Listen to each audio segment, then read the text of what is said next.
You, John Fitzgerald Kennedy, do solemnly swear. I, John Fitzgerald Kennedy, do solemnly swear. That you will faithfully execute the office of President of the United States. That I will faithfully execute the office of President of the United States. And will, to the best of your ability.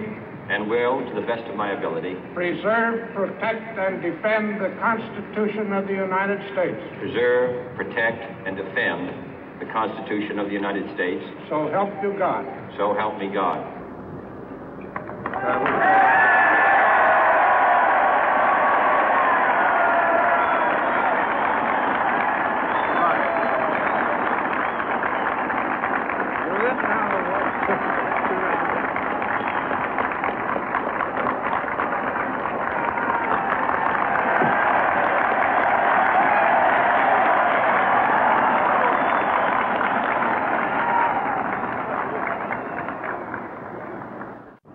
Vice President Johnson, Mr. Speaker, Mr. Chief Justice, President Eisenhower, Vice President Nixon, President Truman, Reverend clergy, fellow citizens.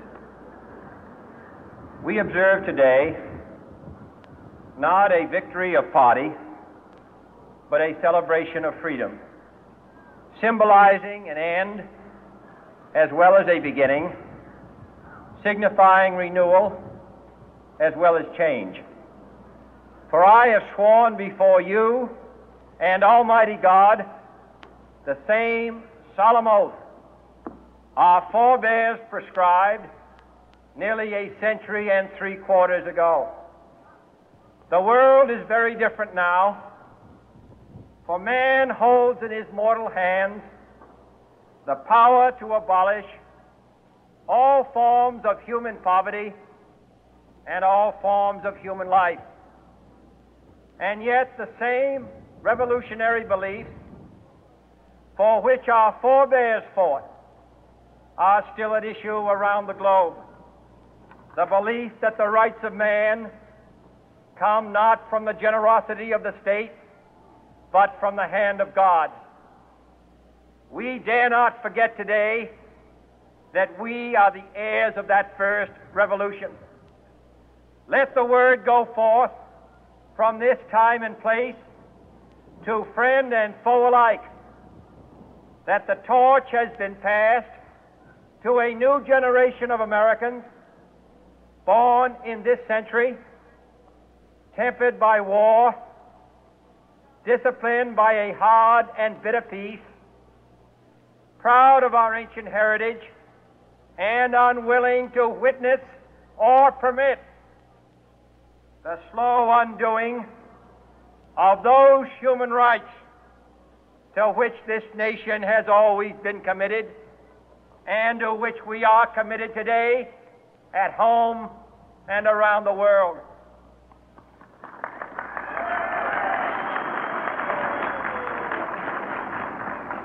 Let every nation know, whether it wishes us well or ill, that we shall pay any price, bear any burden, meet any hardship, support any friend, oppose any foe to assure the survival and the success of liberty.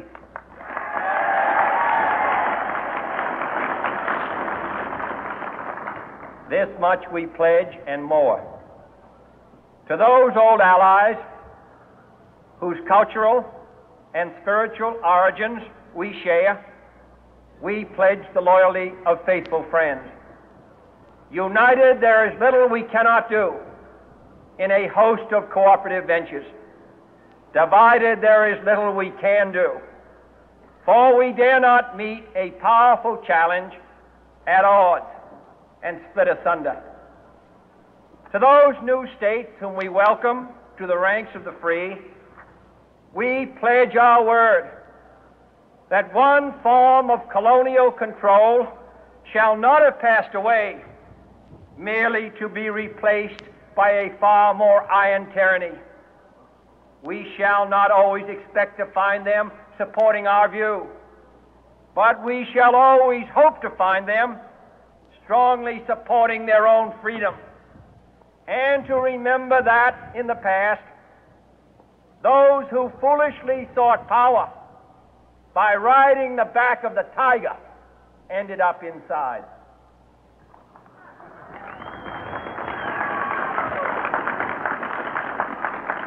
To those people in the huts and villages of half the globe struggling to break the bonds of mass misery, we pledge our best efforts to help them help themselves for whatever period is required, not because the communists may be doing it, not because we seek their votes, but because it is right.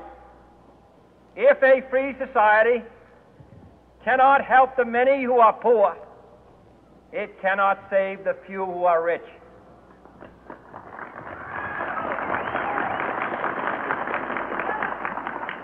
To our sister republics south of our border, we offer a special pledge to convert our good words into good deeds, in a new alliance for progress, to assist free men and free governments in casting off the chains of poverty. But this peaceful revolution of hope cannot become the prey of hostile powers. Let all our neighbors know that we shall join with them to oppose aggression or subversion anywhere in the Americas. And let every other power know that this hemisphere intends to remain the master of its own house.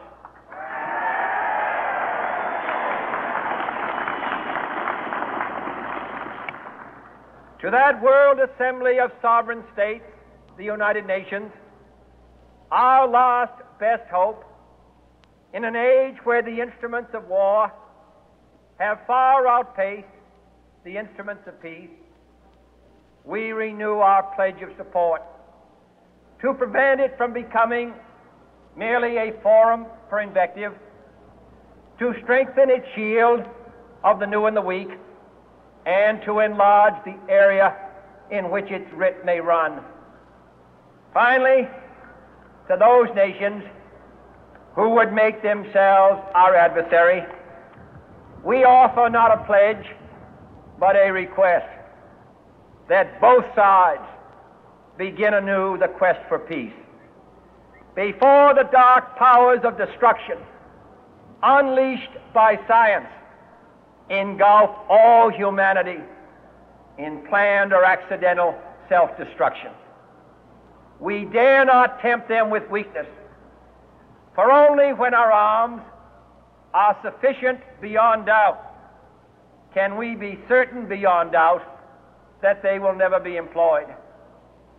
But neither can two great and powerful groups of nations take comfort from our present course, both sides overburdened by the cost of modern weapons, both rightly alarmed by the steady spread of the deadly atom, yet both racing to alter that uncertain balance of terror that stays the hand of mankind's final war. So let us begin anew, remembering on both sides that civility is not a sign of weakness, and sincerity is always subject to proof. Let us never negotiate out of fear, but let us never fear to negotiate.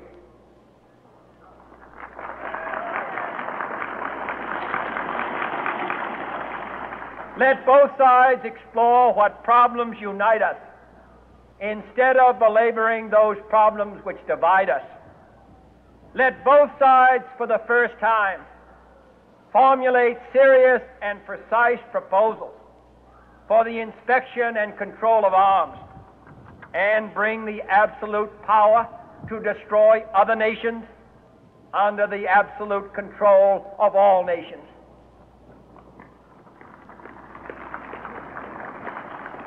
Let both sides seek to invoke the wonders of science instead of its terrors.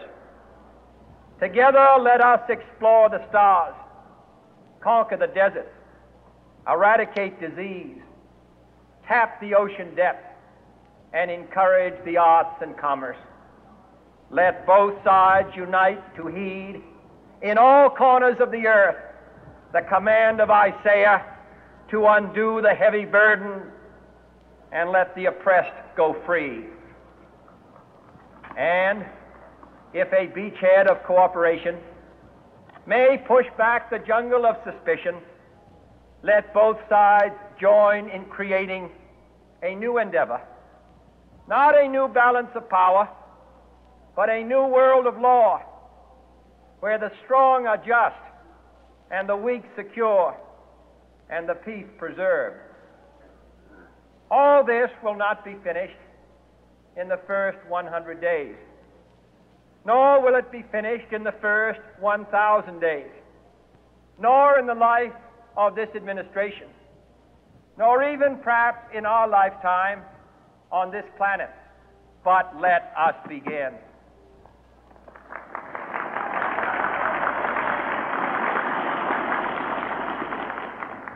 In your hands, my fellow citizens, more than mine, will rest the final success or failure of our course.